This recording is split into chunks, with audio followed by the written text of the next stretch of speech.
buenas tardes. I hope everybody's doing well, blessed, and enjoying family.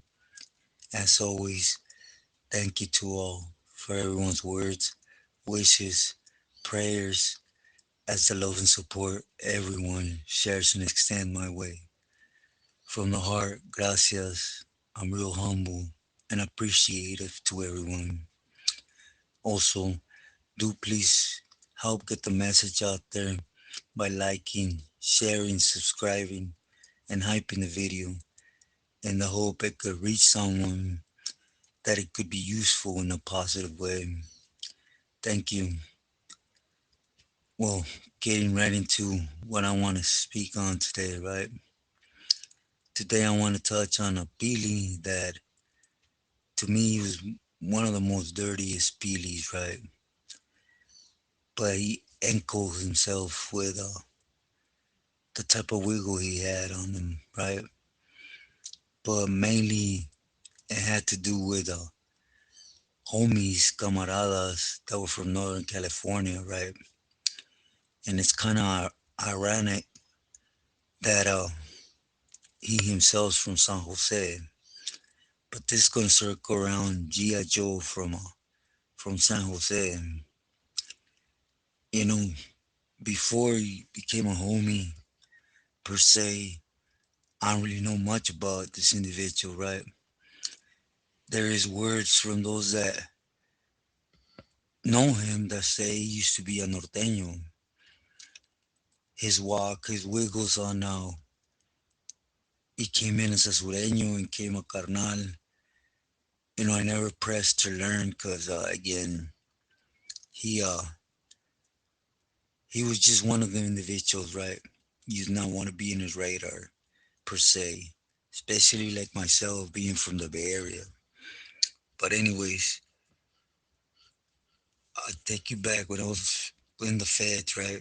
As I mentioned before, I was on the same jardín as a few of them at one point, right? But I leaned towards the Pilisana, right? And it's basically how I ended up here in Mexico because I got requested to come out here and support the movement out here. But again, it was my own doings, right? To stay relevant, I constantly fronted who my family was, what they could do. And, it was a time here in Mexico where it was rough. Remember when I first got out here, there wasn't really much out here for camaradas besides hate. But that's a different story, right? On this yard, like I mentioned, Joe was there, Chino, old man from Garrity, and Gia Joe, amongst others, right? But basically, from the gate, us as campoleros or sureños, we have the needs or we lean towards being under the pili from the area. It's just part of, right? It's when we're in that world, I think it just comes with, right? But anyways, from the gate, I had a couple messages for Sana and his right hand man Frankie. I was with him in the 180, so in the state. So again, you know, we picked up Dorica, and that's how we started conversating, right? Per se, I started letting Sana guide me, basically. Giving me clecha. And at this moment, I felt I was smart enough, at least, to see if I was being disguided, right? But anyways, at which I wasn't. The first thing he tells me is, look, don't get near G.I. Joe. So my thought was like, huh? You know, there's a brother speaking about another brother, and he goes, I'm just not speaking ill. For some reason, he tends to lean a lot on camaradas from up north, right? As yourself. So the best thing is just pay his respects. You know, he's one of them hard-headed members, carnales, that he don't hear nobody, basically. Which is okay if you really think about it. There's really no structure there, right? Once they're carnales, they're all equal, at least. That's what's put out. But he said just buenos dias, buenas tardes, saludos, check visas, whatever you need to do. But if you don't request, don't offer, type of thing, right? Which I said firmes. Again, I trusted Frankie, right, from Orange County, because I had done, well, we've been in struggles together, so I pretty much knew I could trust him, or what was coming from his angle, at least. You know, there was a lot of tension on the yard, to say the least. When there's that many Billies on one yard, it's the whole Ranfla Sureños is divided. It's just facts. You got some Billies that are willing to do things for one, for the other, and it goes around like that, right? And well, most of them, like Crook, that was Joe's right hand man. I was with him in Ironwood, and again, it's a small world, right? Most of the Peely's right hand mans, one way or another, we crossed paths in the state, so we pretty much knew each other, and that's how you can reach a conclusion on how the Peely was, right? Because of his right hand man. But anyways, when it came to Gia Joe, he used to surround himself with a lot of camaradas from down south, which is cool, right? We're all one. There shouldn't be no area trip, right? But things started unfolding. For example, there was a few camaradas from the area right up there, and basically Brownie from San Jose, he's from Santos, and the homie Payaso from Clanton, right, in San Jo too. They were sent on a mission when I first got there, and it was all over dope, right? Basically, Gia Joe, he did business with whoever had the feria, but he also did what it's a no-no, well, at least it's considered a no-no with us, which is do dealings with other races in front, jale. We're not supposed to do that. Maybe that dando y dando, pajarito volando trip, give me mine, I'll give you yours, I te ves type of thing. But that fronting always brings problems, you know. And when it's amongst the ranfla, then we could deal with it. When it's outside the ranfla, we act, and it's gonna bring something bigger to everyone, to the gente, point blank. Nobody's gonna put down the flag. Everybody's gonna go up if it needs to, right? But anyways, the first mission was behind that, right? He dealt with it was some gabachos, and it was basically, it wasn't even abejas from the area. It was abejas from Texas, and basically they played that okey doke. Yeah, I'll get you this day, and then from that day they requested the next day, and it was real clear that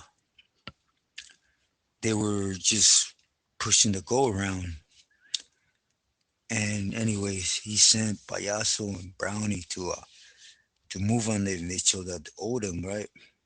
And the first time I put this out on that other channel, I didn't give these two out as the props, right? Because they went out there, they took care of business, and they got away with it, point blank. And they did it on the individuals that it's obvious they knew it was coming, and they kept their lips shut, right? So they got away with it. But again, it was a constant thing. you know. And after that first jale, I seen him sent Brown, Brownie, and Payaso. They went into another two or three, you know. The the third one or fourth, excuse me, I don't know which one it was. One of them two, it eventually happened, right? You can only do so much on the yard so often that you're not gonna have the Federicos on you, point blank. You know, the the Judas are gonna be on you, cause again, there's always telling. Even if it's not the food that gets wet, the foods that do it, but there's always somebody speaking on the yard, you know. But especially like, let's sit down and think about the feds, and if we analyze all the different ramflas that are there, you know, it's just common sense. Someone's going to see it, they're going to go around questioning, and someone's going to talk, period, point blank, you know. Especially individuals have this thought in the feds, oh, I give them a little something, they're going to favor it, and it's going to benefit me type of thing, right? But anyways, the homies will end up getting rolled out. The next little issue that in reality it just it blew up, right? I honestly,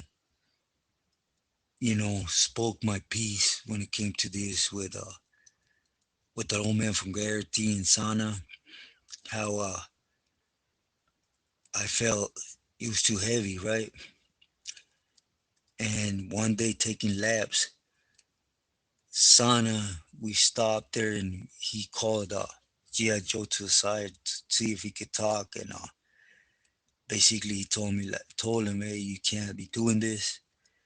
You're targeting a side, and you know, basically try to correct that camaradas are camaradas, point blank, right? That mentality of that he had was a norteño mentality, right? Well, at least some of them, excuse me. I'm not gonna say that, but where some say, oh, northern sureños, they're this, and that, weak, they don't exist, type of thing, right? The real sureños are down south, which in reality it just goes to show where they've been at, right? But when it's coming from your own and one that's sitting in that pedestal, it's a bad look, you know. It's a bad look because again, you got too many eyes on you. But being the hard head that Gia Joe was, remember, I don't know who his family is. We never got close like that, right? Just being sincere. But I'm assuming his family, they had a lot of reach, right? When it came to candy, because he had the yard flooded, point blank. Anywhere he wanted it in the States, it was that type of individual. And he basically told Sana, look, a sureño, if he's from down south, up north, out of state, whatever, I'm a carnal. Whoever I assign to, they're going to do it. They're going to do what I say, point blank. And it was basically left at that, right? Because again, they ain't going to have their little powwow in front of camaradas or argument, however you want to look at it. But time went by, and a whole bunch of little incidents keep going. Like he one time spoke down to the old man from Garrity, right, Tony, and Joe didn't like it. Big Joe, right, from Orange County, and it had to do with a big issue that happened right after, right. That argument happened, and next thing you know, he calls Spooky from Sacramento, right, and tells him, "Hey, I need you to go whack this." As I remember, he was Dominicano, but don't quote me, right? He's either Dominicano, Cubano, or Puerto Rican. He was under that Ramfla, right?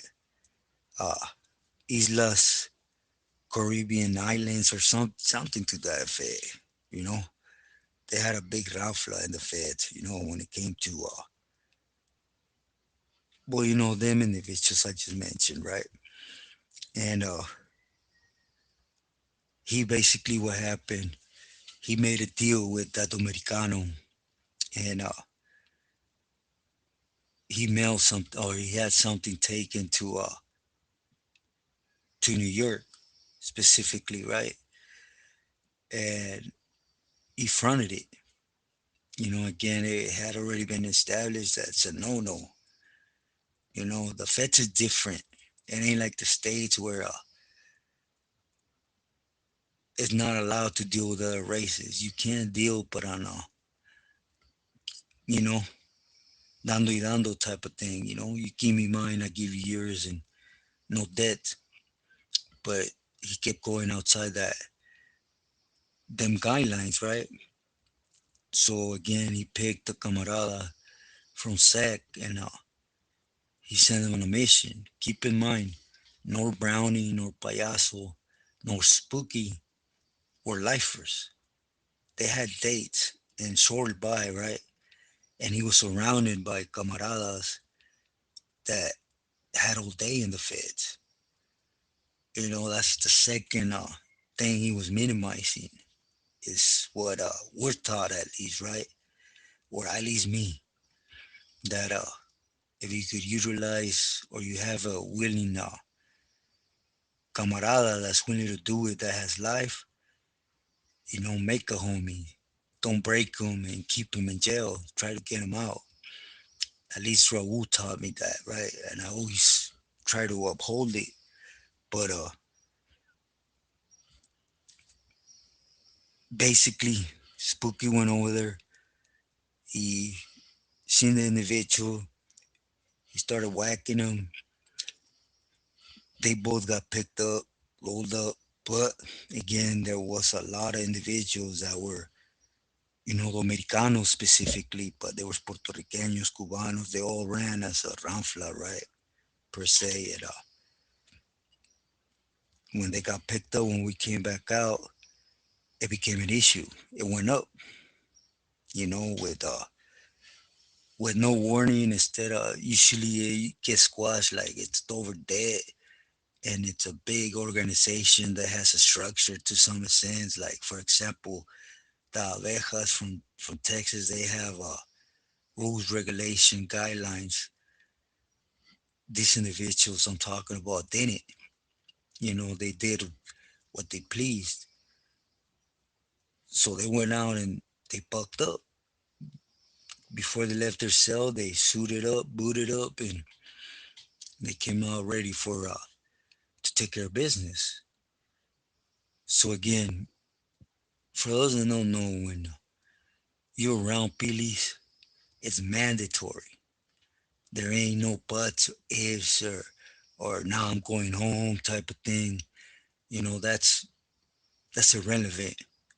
When you're around Pilis at all times, if you're outside your door and it's not locked, you're to be strapped. You're to be have a fierro. They catch you, something happens, you're gonna use it.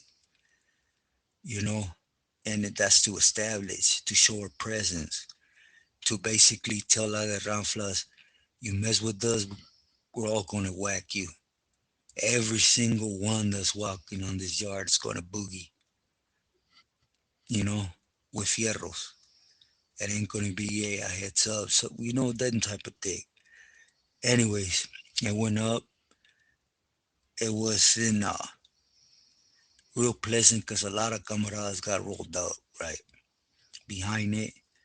And of course, during that time, it got squashed. But we came out to yard and basically Joe confronted him, right, and told him like, "Hey, look, we lost a lot of camaradas. This and that. You need to cut it out." And he started lining up the things that was not being seen good by him and other carnales on the yard. You know, the one individual I don't really like to talk about, but he had a lot of boys. Just being honest, was Chino, right, from SD, the little weirdo. But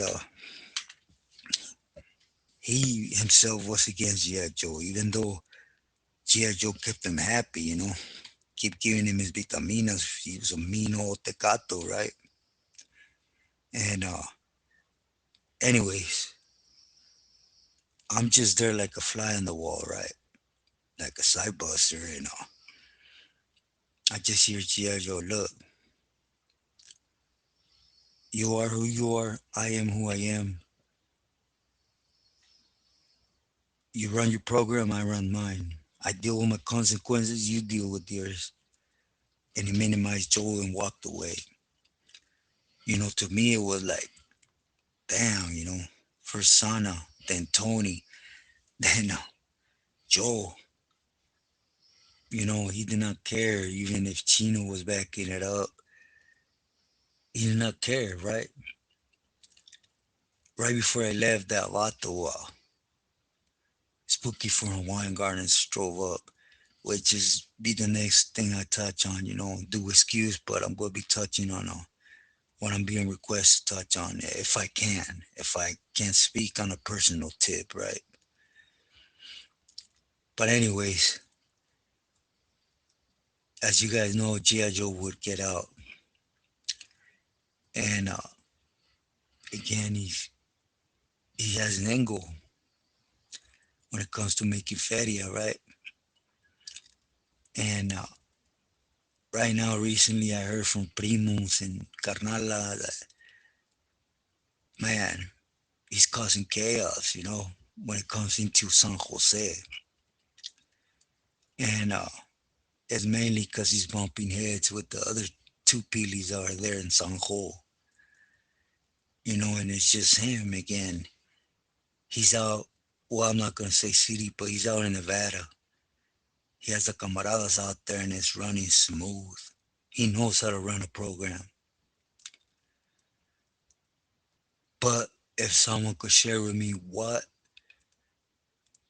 is his deal with causing chaos where he's from up north, it just reminds me also of a Billy that was from East Los, that he liked to work with nothing but homies from up north, and for some reason he minimized the camaradas from down south. He just said it just didn't feel right.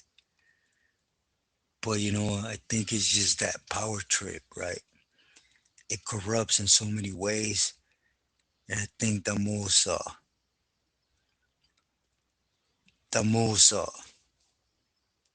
top thing is to start targeting what you know, your area, the latos, the get down, all that, right?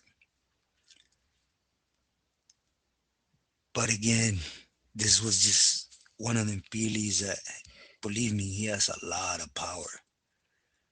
You guys probably see him. You see this little guy con lentes, you know, todo. He looks kind of tururu, and but this individual has a lot of power when it comes to weight, word, word in the clica.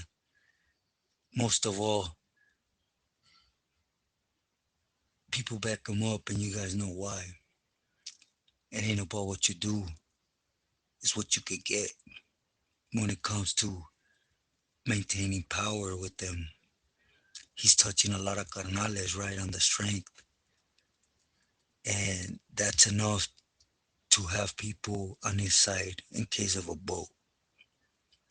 You see how they work. But for those that haven't been there, do you see the in look here? The glimpse I want you to look. You could go in, for example, Brownie Payaso. They were solid homies. They did 3, 4 pegadas. They got away with some. And that's not what you do, right? For example, you're with me. I come and tell you, camarada, con todo el respeto, I need you to assist me with something. You say, Simon, we push forward, you assist me. I'm not going to go right back to you on the next one, right? It's just respect, but it's what they don't have. You see, just like Gia Joe, there's many more. that they don't care. You go in, you have a date, you step up to the plate, and they're gonna make you step up again, till you either roll it up or get snatched up with more time. So you sit there and dwell on what's going on. Believe me, nothing but heartaches and struggles. As a person, as a Sureño is part of, but as a person, you're gonna struggle. So again, if you haven't been there, or even if you have been, but you're in the free world now, you know exactly what I'm talking about. It's always smart. I'm not gonna say grow up, because that's a rude thing, but basically start seeing things for what they are. And start setting things or everything in priority. And the way things are, the number one priority should be you, your loved ones, friends, whatever, homeboys, most of all your family.